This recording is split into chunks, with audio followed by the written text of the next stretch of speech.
All right, welcome to the Coaching Collective podcast, the ANB Victoria and the Queensland IFBB wrap-up. So I don't know why I really did this as a Loom, because I didn't realise that ANB don't really post photos, but IFBB do. So we will have this as the audio, obviously, as well as the Loom on YouTube, which I think is nice, so we should be good with that. I'm recording this currently from Burleigh Heads. I am sitting in a cafe in Queensland. Was going to record this in the room, but I am here to catch up with Claire and Jacob today, and I'm also catching up with Carl Raggio, just more of a friendly thing. Get a session together. We've been contacting each other back and forth for a substantial amount of time on the gram. Obviously, please mind the noise in the background, but I'm sure that you can still hear everything that I have to say. So obviously on the weekend we had 4 competitors compete at ANB Victoria on the Saturday. So we had James, Mel and Joe, and then on Sunday we had Claire and Sherwin compete at IFBB. So we started off in ANB. Sunday morning, flew out to Queensland, got to the IFBB show around 12 due to a flight cancellation, which is always fun. So I'm going to kick things off with the ANB show. I don't think I'll be talking about this one for too long, just based on the fact that we don't really have visual representation, so I'm going off the top of my head in regards to how things are looking. So we had the 4 competitors. It was a smaller show in Preston of Victoria, which is in the northern suburbs. And the show actually turned out to be a lot better than I expected. So I was expecting to be quite a small show, because that's been the common trend across this season's shows have all been quite small. Even the IFBB Victoria was quite small. ICN, the rookie show, was actually better than I expected as well, but I don't think I did a wrap up on that one. So in regards to competitors, we were looking at like 8 to 10 per class, maybe 6 to 8 in the smaller classes, which is not horrible, considering that IFBB did struggle to sort of uphold those numbers in itself as well. But I think we started the day with fitness with James. So James actually got first place in a novice class, and I think he got 3rd in the overall, placing behind a couple of dudes. So there was the guy that finished first, I think Wayne, his name was, in fitness. Well deserved. Wayne looked absolutely phenomenal. I will give him that credit. He deserves every bit of it. I've seen him compete a couple of years ago, and the improvements that he made across a 2022 I saw him compete. So in a year and a half window, he's made substantial improvements and really just consolidated himself as a rock solid competitor in that fitness scene. So that was really, really good to see. So basically when James got up there, I sort of knew that we were going for that 2nd place in the classes in which Wayne was. And I think he was pretty stoked to just place behind him and above the other competitors. So he was really happy. He did place 3rd in one of the categories behind another guy. I don't know his name, but if I had to be completely transparent, and I'm saying this in an unbiased manner, this is not to do with any kind of emotional drive behind it, but I do think James deserved to place ahead of him, as I just didn't think that this guy had the flow, had the muscularity, had the look, had the even like the conditioning. So I actually will be seeking a little bit of feedback on that one, because I did see this guy also plays quite well at ICN. So maybe the judges are seeing something that I'm not seeing. Personally, fitness is not my, I guess, forte in regards to just having an eye for it, but at the same time, I couldn't necessarily justify that decision. But nonetheless, credit to him, he did look good. He did look great, but I just think to be placed 2nd was a little bit rich, especially ahead of even one of the guys that placed outside the top 3, who was a little bit of a larger frame, which is why I believed he placed outside the top 3. I do think that this was a case of trying to mark down a more muscular guy, but then this guy was a little bit larger in himself. So again, that's why it kind of didn't make sense to me, but that's okay. So fitness was great. We went to men's physique where James competed. Again, James just wasn't as conditioned as the winners. He obviously placed 2nd as the winner. The winner doing quite well. I think it was Hellbent Training. I forgot his actual name, Lawrence.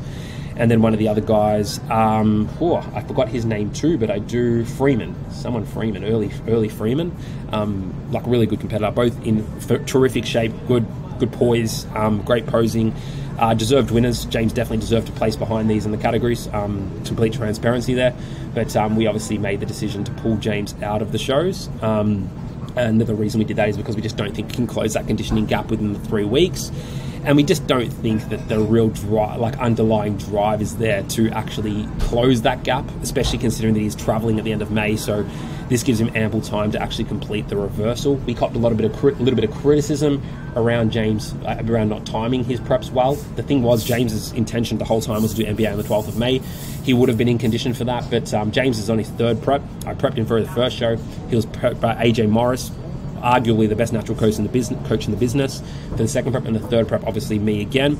We always struggled with the midsection hardness. Okay, something that we've always had a problem, and it's something that posed to be a problem again. And I don't necessarily see this not being a problem unless we were really putting the foot to the floor, or potentially in the instance where he was to go down the enhanced route, maybe with lipolytic support, because or thyroid support, just because throughout the halfway point of the prep, when we did get his bloods done, the thyroid had pretty much bottomed out and the testosterone had bottomed out.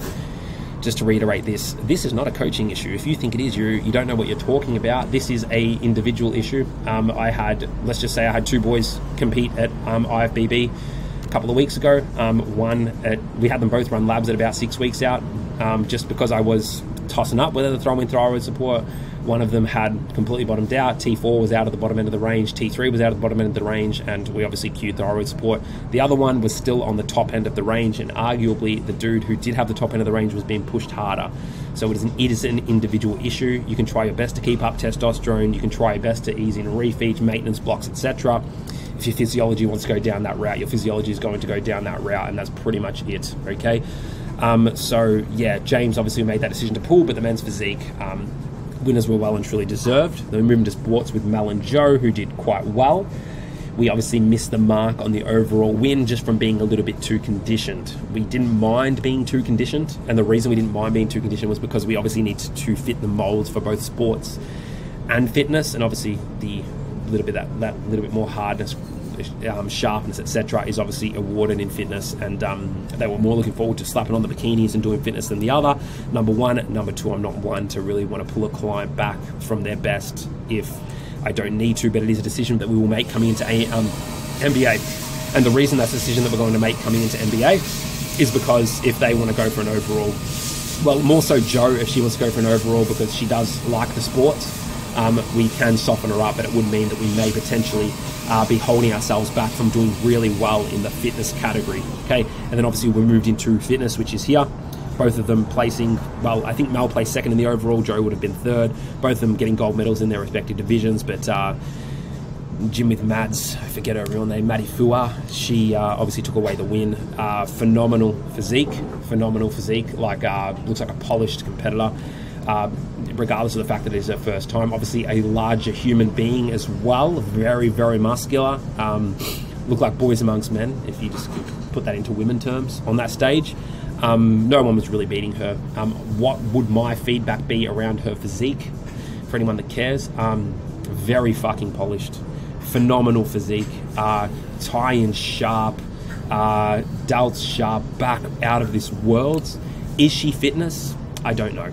Okay, she's obviously not going to really fare well in the ICN Fitness. ICN Fitness obviously awarding a smaller, more petite look, but at NBA it will be interesting to see, especially now being in the pro show against Marion. Marion being a little bit smaller, but probably just as chiseled, so that'll be an interesting take. Future for her, I would, if she was my client, I'd be looking towards IFBB Wellness and really trying to pull away from the upper half. Unless, because I believe that she went to IFBB Wellness, she would be able to maintain that natural status, provided she can downsize on the top half and just continue to really thrash that lower body.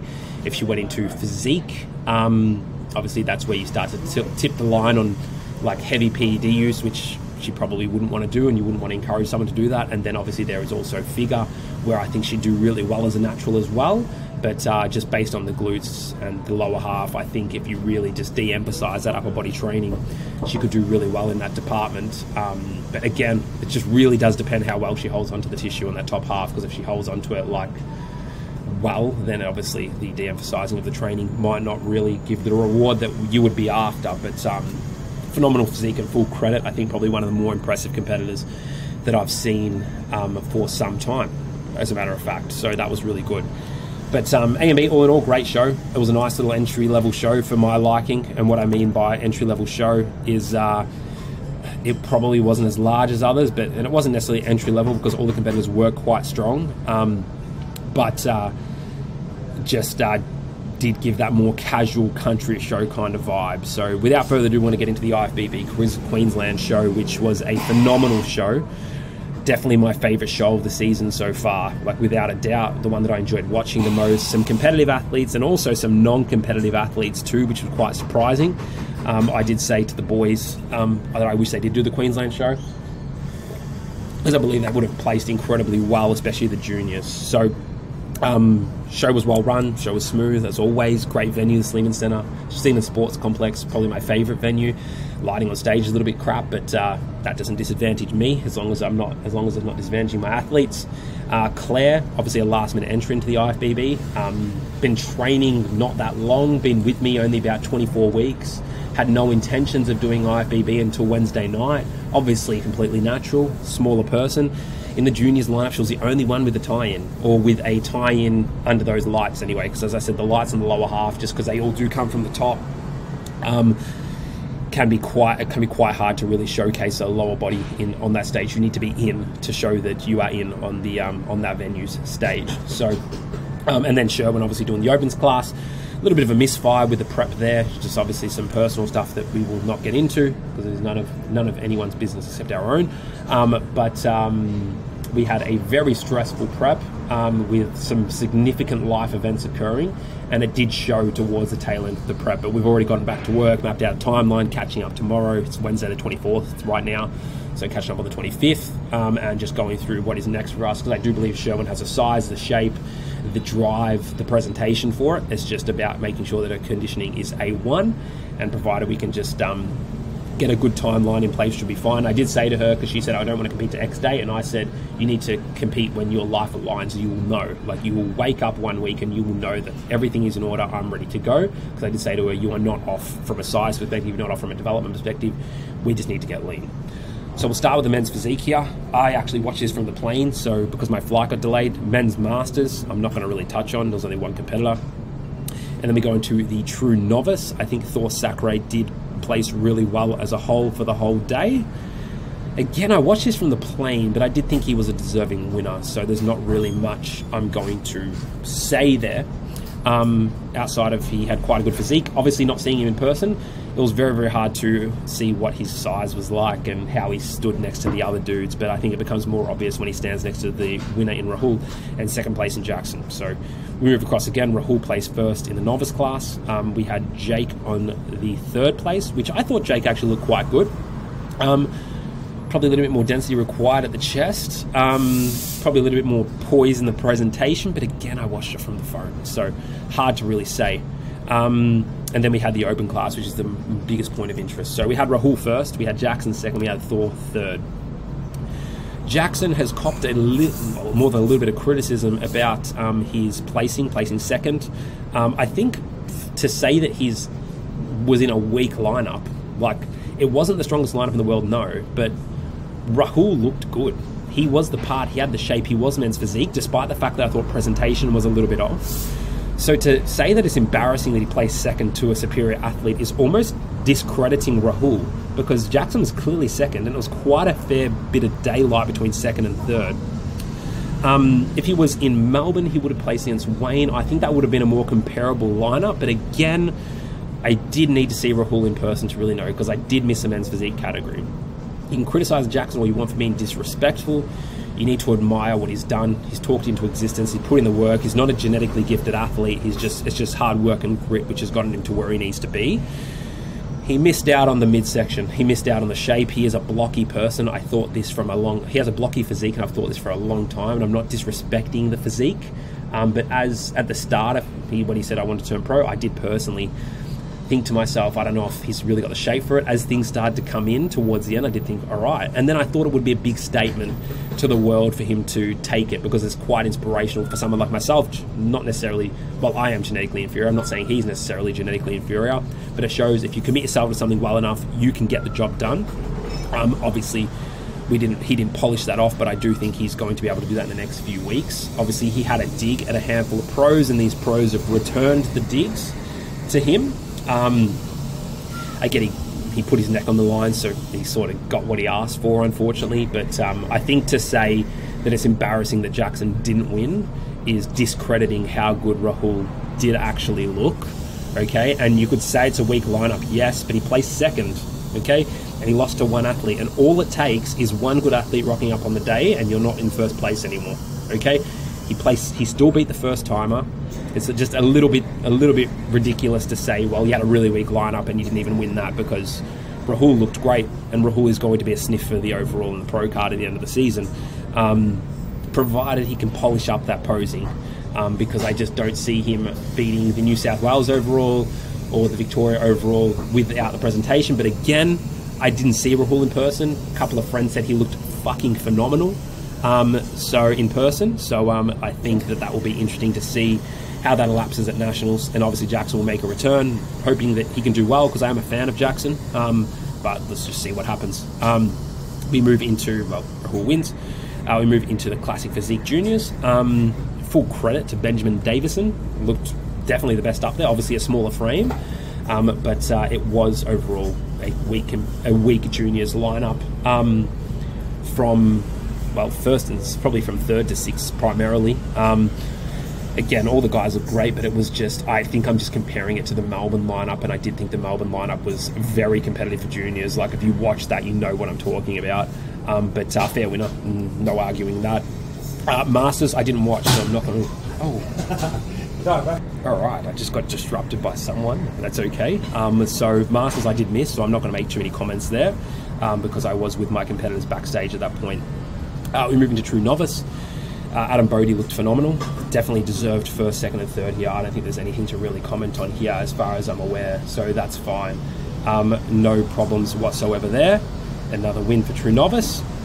And then we went into Novice, where we saw the same winners again, which again deserving. I'm more interested in getting to the top end of this as well. So none of this was a problem, but let's just touch on Jordan Madashi. Jordan looked phenomenal. Had a chat with him backstage as well.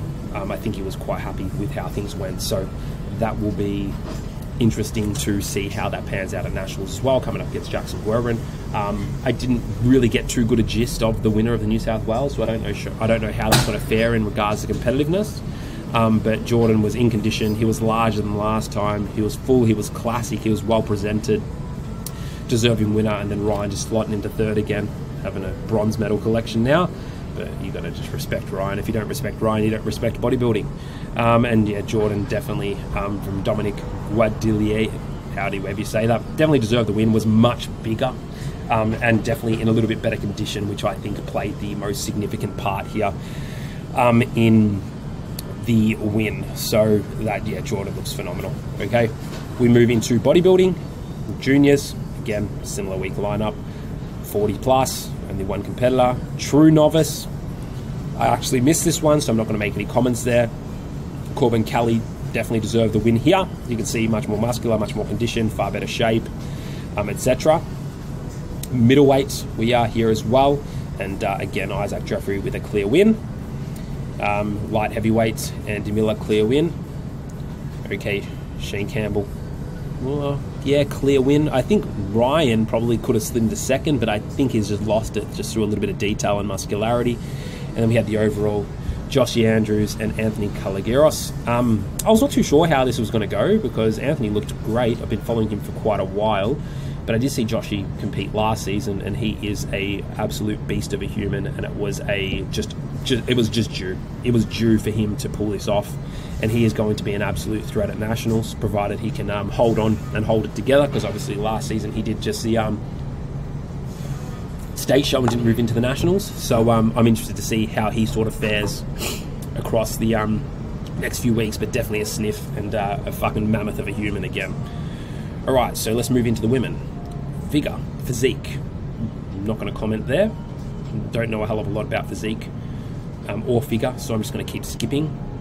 Okay, and then we move across to wellness. So I did watch the wellness class quite avidly. I'm not the best judge of wellness, but this was a fucking phenomenal lineup. Like, you could have almost, I'm not going to say you could have almost given it to anyone, because the winner was well and truly deserving, Emily, but nonetheless, really, really solid kind of presentation there. So I don't think anyone's arguing any of these results. So Emily King winning first place, Melinda Calageros placing second, well deserved, and then third Megan Edwards, who looked good, but just definitely was clearly Emily's win from the second she went out, just with the poise, the presentation, the conditioning, the fullness in the glutes, just a real complete package. So that's fine. And then the overall winner, and Emily, I would argue, is probably looking at pro card this season. I'd be pretty surprised if we didn't see that actually happen. So we're interested to see how this goes. And now we've moved to bikini. So with bikini in the juniors, Rika Dawson, clear winner. It was a competitive juniors lineup. It was a larger juniors lineup than Melbourne, and I think that this is pretty much as we expected to go. I'm going to get to some of the more interesting ones later. Leanne Garrick in first place in Masters. She does not look a day over 25, so you can see why she potentially did so well, but just obviously the best physique on the day. We keep jumping across with Lily with the win in True Novice A. That was a clear as cut win. From the second she walked out, it did look like she was going to take that quite comfortably. True Novice B, Rika again. And this one again, so just with the same Masters competitor, well deserved. All right, moving to Novice A. So we had Gabrielle Winter, who I thought was a incredibly impressive physique. Kind of knew it was going to go Lily's way all the way through, and the reason I knew that it was going to go Lily's way all the way through is just because I thought Gabrielle was just a little bit too big, too full, too sharp, striated delts, popping glutes, almost striated glutes at some as she moved through poses.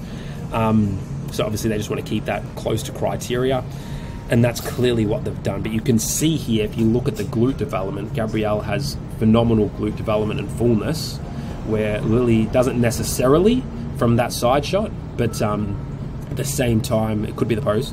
I think it's just a matter of just being too large, so that's fine, or too developed. Okay. Then we had the Novice B. Okay, Novice C. And then we had Katie obviously winning the overall as well, placing ahead of Alan. I thought that was very well deserving. She looked phenomenal and obviously has placed really well across the state shows. She won the VIC overall. I'm not too sure if she won the New South Wales. No, she didn't win the New South Wales overall. So that's going to be a nice competitive matchup with Mel Fletcher. And then we had Kira Longmuir placing in the Open Class B, and then Jess Marnie Open Class C before the overall, which was Katie Stones, which was quite evident from the start of the day. So that wraps up that show. And then Jordan again looking great. So phenomenal show overall, really enjoyable show to watch, and I do think everything was quite fairly placed. Obviously sometimes you do need to look into the intricacies of it, okay, to really understand it.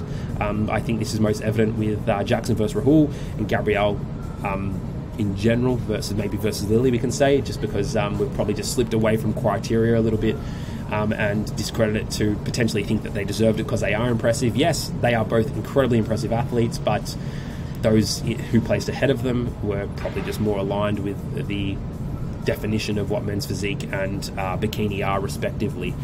But looking forward to the NBA show this Saturday. Obviously, as I said in my last video, this is all my opinion. Okay, don't get offended. Okay, I don't know. I do know what I'm talking about, but I'm not a judge. And I'd like to hear thoughts. So if you want to share your thoughts, pop them below, DM me, whatever you want. And I'm looking forward to another week of shows, and looking forward to, most importantly, another IFBB wrap up, because I do like that they post all the photos of all the classes, because it allows me to actually break it down quite thoroughly. So questions, queries, let me know. Have a good day, and thank you for listening. I'll speak to you all soon.